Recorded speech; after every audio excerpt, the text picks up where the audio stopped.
All right, so what I need is host. Let's go ahead right now and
hello, yeah.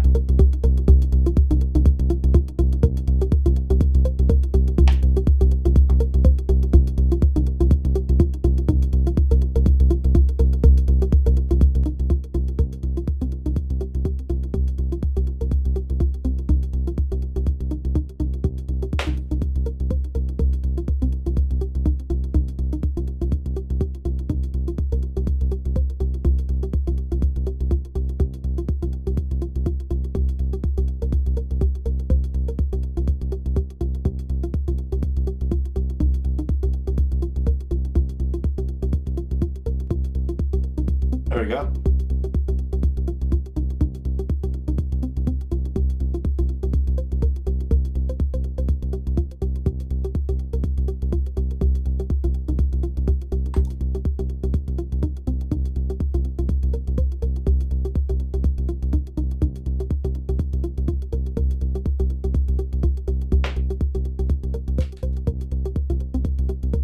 Okay guys, so firstly, let me know if you've got audio on this patch. That, by the way, is a patch. Pretty fucking cool patch, I won't lie. That is a patch that's running exactly what I was telling Marius about now, which is I've got a Turing machine that's creating the melody, and it's going through the standard sort of procedure of Turing machines generating random voltages. It's coming into a VCA to scale. It's coming into a quantizer, and then I've got a slew limiter just to sort of add a little bit of glide. And that pitch information is duplicated going into two versions of the FM operator. That's the oscillator. One is pitched down an octave, and the other is at the default octave. And each version of the oscillator has an ADSR for the amp envelope, and then an ADSR for filter, and there's a standard filter. So it's literally oscillator, envelope with ADSR, plus a filter envelope, and then all the pitch information that you're hearing in that lead sound is just coming from a Turing machine, right? And I love Turing machines because it's quote unquote a random voltage, but as you can hear, I've shaped that melody so much. I've limited the scale, I've limited the notes that you can play in the quantizer, and I've created what is very much an intentional melody. Even though the voltage set is initially random, I'm able to shape that voltage so much that I have like exactly the melody that I wanted from the Turing machine, all right? So the Turing machine has handled pitch, and then to your point, Marius, about the Euclidean, about the preferences for sequencing software, sorry. You can see that in this case, I'm able to split the pitch into the Turing machine, and then all the gate information is coming from Euclidean sequences. And I love Euclidean sequences for gates. They just make such interesting long form rhythmic patterns. It's a lot more interesting than running. For example, I find the Metropolix to be quite rhythmically limiting. And that's why, especially when it gets to long form patterns. So I've got to sort of create pattern change changes and switch between them if I want to maintain interest over a long term. Whereas I find that, you know, using Euclidean sequences for gates, I can have very simple pitch information, but I'll just distribute the gates rhythmically, interestingly, over a couple of bars. So that's that. All right, so let's go back to the patch. I've got a couple of patches that I've been making that I can just play you guys in this thing, just to give you ideas about what's going down in VCV. I'm on a mission right now in VCV. You know, modular is great, and I've loved modular. I've been sitting here for almost 2.5, 3 years just learning modular, and I've really committed myself to studying the environment of modular. But now it's sort of time to start using modular in professional songs. You know, my job is to obviously release music, and I want to release music on the world's best labels. So I got to a point with modular where I said, all right, I've spent the money, I've gotten into it, I've spent an enormous amount of time understanding the workflow, I'm teaching it on the Patreon. Now, to what extent, now that I know the system a bit better, I can stop trying to make it do things that it doesn't do and stop trying to use it in ways that aren't that efficient. And the goal now is really to make patches that become tracks in obviously Ableton or whatever that I can then release on the world's best labels. Plain and simple. So yeah, I'm not here to just sit and sort of sketch for the sake of sketching anymore. It's now time to use the system for a very specific purpose, and that's why each one of these patches is sort of made with that purpose in mind. So yeah, I'll play some more of this patch quickly. Unfortunately, the zoom is a bit of an issue with OBS. We'll get into it, what the right zoom is, because this is a giant patch. It's got 5 rows vertically. So you just let me know if the zoom's cool.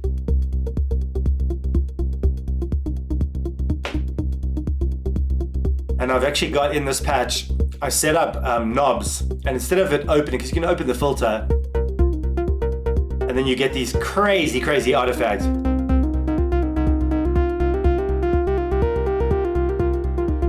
Oh, it is unbelievably beautiful. I love the FM oscillator.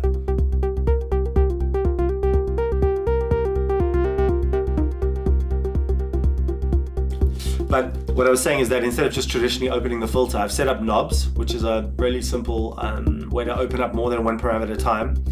And instead of having it mapped to the filter cutoff, because that's being controlled by the envelope, I'm actually using it to modulate the release and decay times on the filter envelopes, which has actually, for me, got a more subtle and interesting effect than just opening the filter. So we leave the filter closed, and we run a sort of macro controller that lets us open the release and decay times on the filter envelope. If you notice in the sound, what's interesting is that the default ADSR amp envelopes are actually left long. So with this all the way open, it's a very legato sound. And we're sort of using the filter to make it cut. Oh, pure fire.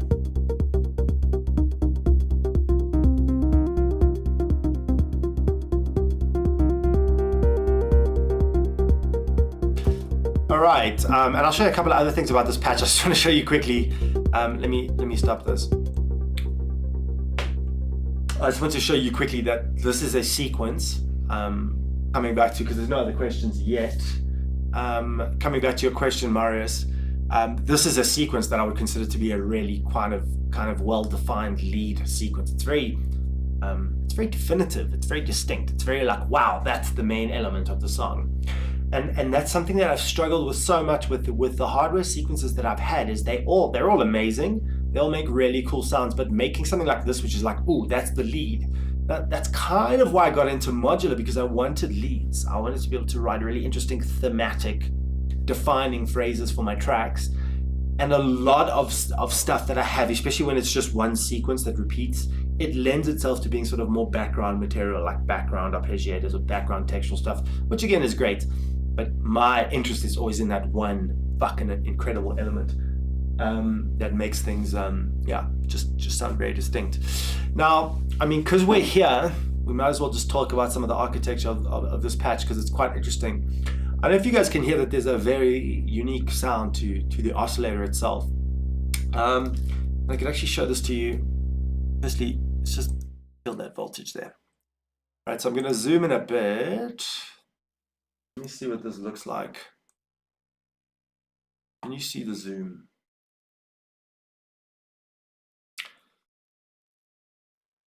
All right, okay. I think let me only play this lead. All right, so let's run this. Because you can actually, to be honest, you can, for the purposes of today's thing, you can even ignore that oscillator completely, and yeah, it doesn't affect it at all. All right, so just to lay this out a little bit simpler so you can understand it. All right. Okay, here's the oscillator itself that's producing. Now we're just talking about the sound that you're hearing now, which is the lead sound. Here's the oscillator itself, okay? And that oscillator is going into a VCA, which this ADSR is controlling, and it's coming into a filter, which this ADSR is controlling. So you've got an amp envelope and you've got the filter envelope, and the filter itself. As I mentioned, instead of opening the filter, which is a little bit crude, I have knobs, which is a macro controller, which you can actually see is outputted to the release and decay times on the filter envelope. That was for 2 voices, but we've only got 1 voice right now. So, but even if I'm just controlling these 2 parameters, which is release and decay of the filter envelope, knobs by volt is just a nice way to open those 2 parameters at the same time. And you can hear, just out of interest, for interest's sake, that automating the release and decay of a filter envelope is actually, for me, a smoother parameter change than just opening the filter. This sounds quite raspy and kind of a little bit brittle, and this is like a smoother way to get to almost the same level of high frequency content. All right. Okay. So this is the oscillator itself, and here's the microcontroller to control the release time on the release and decay time on the filter envelope. I'm going to talk to you about this now. This is the modulation section, but obviously over here we've got the pitch, right? So I've got a Turing machine generating a random voltage. It's coming in again to a VCA. The VCA is coming into a quantizer, and you can see I've basically got a -7 chord in that quantizer. I've got C, E flat, G, B flat, and then I've also got F. So I've got a -4/7 chord in the quantizer. I wanted that chord because it's very pretty. It's a lovely sound. All right, now the gate time is coming from this Euclidean sequencer over here. This is the gate time. We could put this here. This is the gate time for this sequence, right? You can hear that, for example, if I put the shift, or if we change, I don't want to change this because I got this perfect. But if I change the gate time, it would change the whole pattern of the sequence, right? So everything's running. I've got 16 steps, and I'm filling up 61% of those steps, but I've also shifted the melody, right? I've also shifted the notes by 25% of their length, all right? And gives it that beautiful offset. All right, so just talking about pitch, look here. I've got all this range that I'm not using. And that's why I said, even though the Turing machine is random, if I open this up, you can hear that when I allow the Turing machine a whole bunch of scale in the voltage, then it is truly random. All right, but when I'm limiting the scale to such a specific degree, where did I have this? I want to get back to its original value.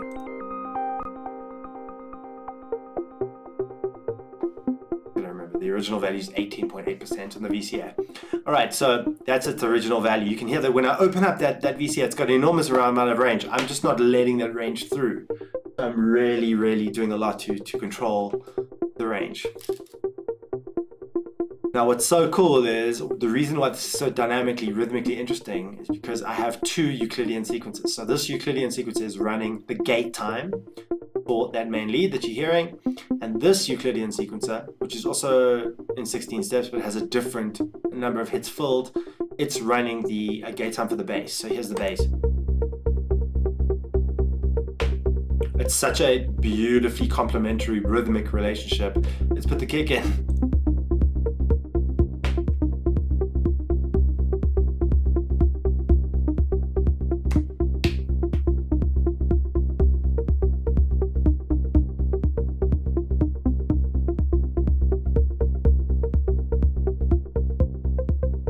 Now you can hear that because it's still a Turing machine, there is still some randomization of the voltage. So if you listen to that melody, it's never the same. It never actually repeats.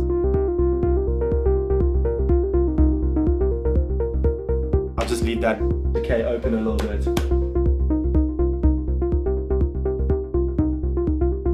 See, so the melody's actually never the same twice, which I think is pretty fucking awesome.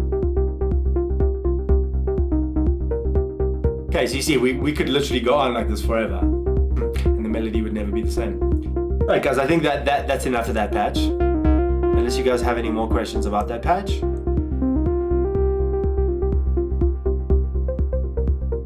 See, if I love that, now I can lock it. I can lock the Turing. Which is also nice. Also nice to lock the Turing.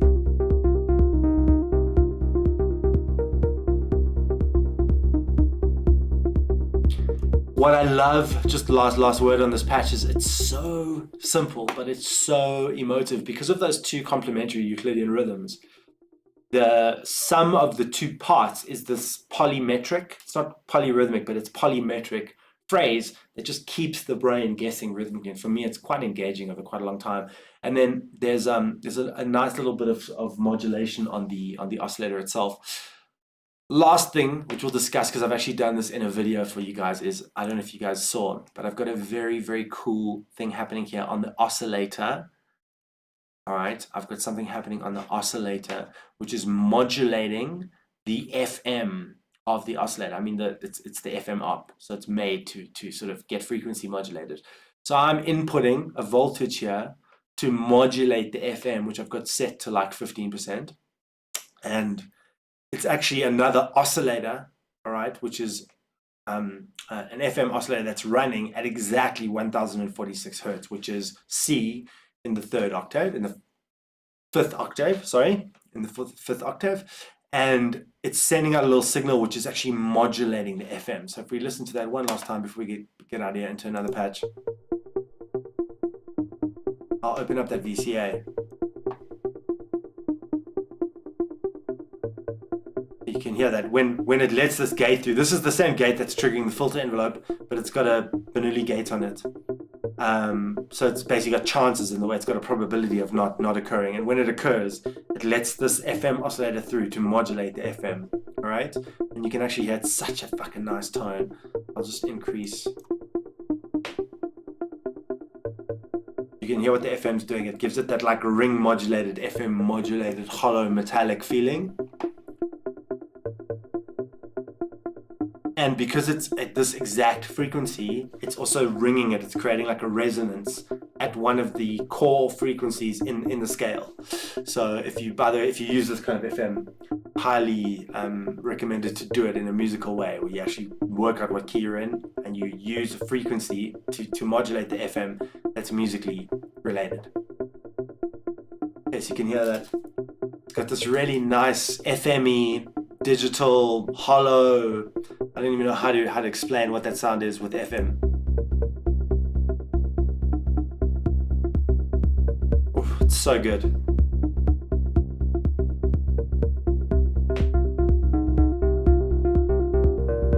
Now you can hear that the FM, when I open up the filter, you can hear it's got that constant ring modulated sound, which I don't want all the time. And that's why I'm running this release a little bit lower. There's just pulses of that FM.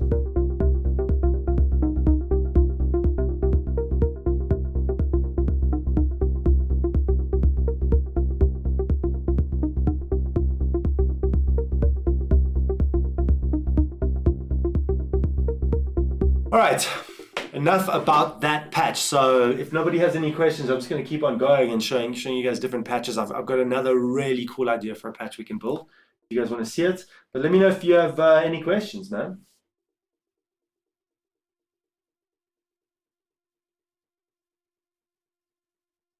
Nobody has any questions.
Fantastic. Okay, cool. We're gonna go on with the patches. So I think except one of the biggest pieces of feedback I got actually when I sent feedback out for the last lesson is that people want to see the patch development from scratch. And that was actually really nice feedback that I had from some of the patrons, more than one. And I completely agree because obviously it's very alarming, disarming, and overwhelming to see a patch that's fully made. So what I'm going to do is let's build a patch from scratch, okay? And it's going to be quite a unique patch. We're going to build a generative chord machine. All right, this is a patch that I kind of been playing around with that I think will really help you guys because you also, if you know a little bit of music theory, it'll really bring a lot of life to the chord sequences that you're playing. Okay, so we're going to build a very simple semi-generative chord machine, and I already have a built version of this patch that I can send to you. So if you want that, just let me know either in the comments or on the Patreon. All right. All right. So let's go. Okay. So the idea is that what I want to do is I want to build a multi-oscillator, 3-voice, subtractive synth voice, and I want to be able to play that voice. And so I want it to take in my musical information, but I want to have generative gates. So I don't want any pre-existing information in terms of gate timing. Each time I play a chord, I want new gates to be created for that chord. Okay, so there's lots and lots and lots of ways to do it. Let's do it the simplest possible way. Oh, now there is one thing I've got to do. I've got to make a mixer. All right. Then I'm going to load host effects.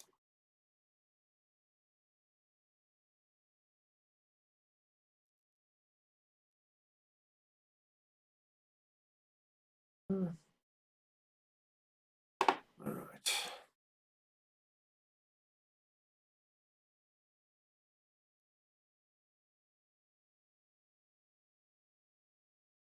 Okay.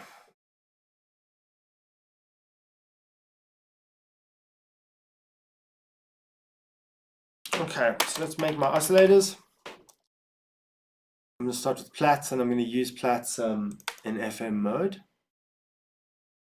All right, I'm trying to make this as neat as possible. So let's put the clock and the mixer. I think the mixer can go in its own row.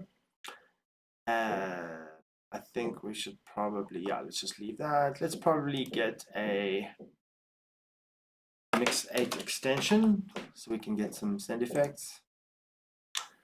Okay, and then I'm going to take this oscillator. Again, it's in green 3 mode. I'm actually going to zoom in a little bit here. All right, so I want this in FM mode, which is green 3 on Plats. And I'm going to put into it a VCA.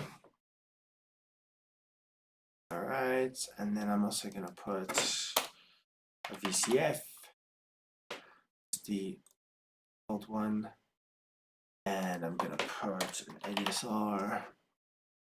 We're going to have 2 ADSRs. So the signal flow is going to go like this. It's going to go oscillator into the VCA, and the VCA into the filter, and the filter into the mixer. All right, you can hear that tone now. All right, now the envelope is going to come out into the VCA, and that's going to get triggered by whatever sends us the gate. So let's display it like this. We're going to go oscillator envelope VCA, and then envelope filter. All right, and that's going to be one oscillator. Okay, so now I'm going to make a Turing machine, generate some random gates, and I'm going to power it with the clock, and I'm going to send some of the gates out, that out.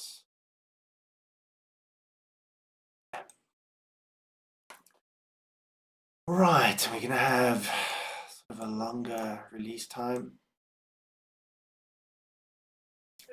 quite short for the filter envelope. Okay. Now, so let's run this. All right, we've got some gates, and you can hear every time that there's a random gate, it sort of opens up and lets that through. Okay, so that's perfect. Right, now let's duplicate that and duplicate it again.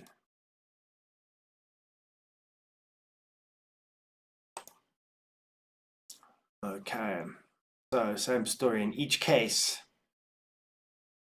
the oscillator goes out to the VCA comes into the filter,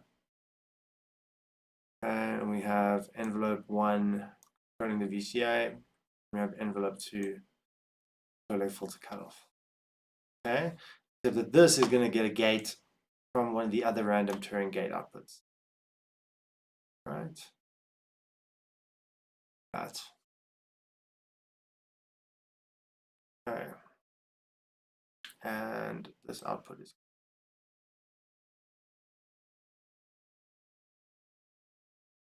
all right. Now, same thing here.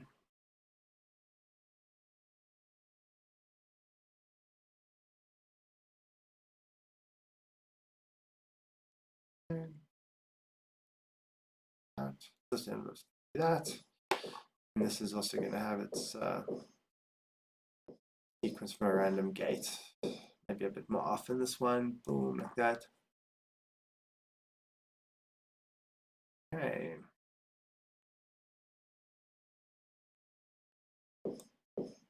All right. So basically what we've got is 3 random steps of timing. All right, you can hear it's just 3 oscillators and they're all triggering randomly in terms of the timing. Okay. So sort of last step of the basics of this patch is that I make a MIDI to CV. All right. And I'm going to set this up to get audio, to get MIDI from my MIDI-log keyboard. And let's take the volt per octave. Okay. And I'm going to make a split module. So the volt per octave is going to come into the poly in, and then mono out is going to go 1, 2, and 3. Right, so I've taken whatever chord I'm playing on my keyboard and I've split it into 3 mono outputs with the split module. And now I'm sending 1 pitch to each oscillator, right? So now if I play, hey, you working?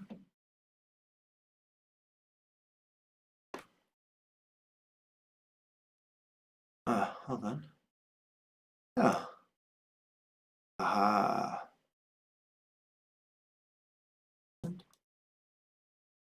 Aha.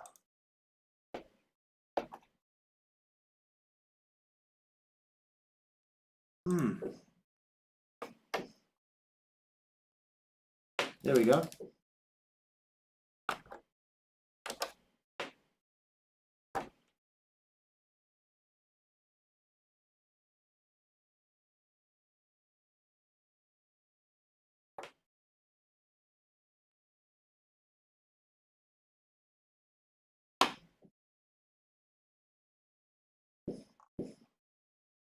Aha.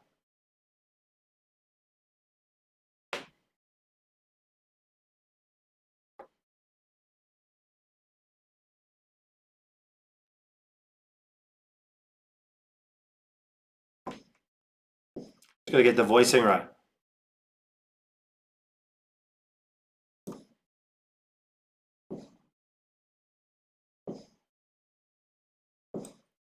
Hey, bear with me here. Wait 1 second. Okay, I'm just going to take all the harmonics out of these oscillators.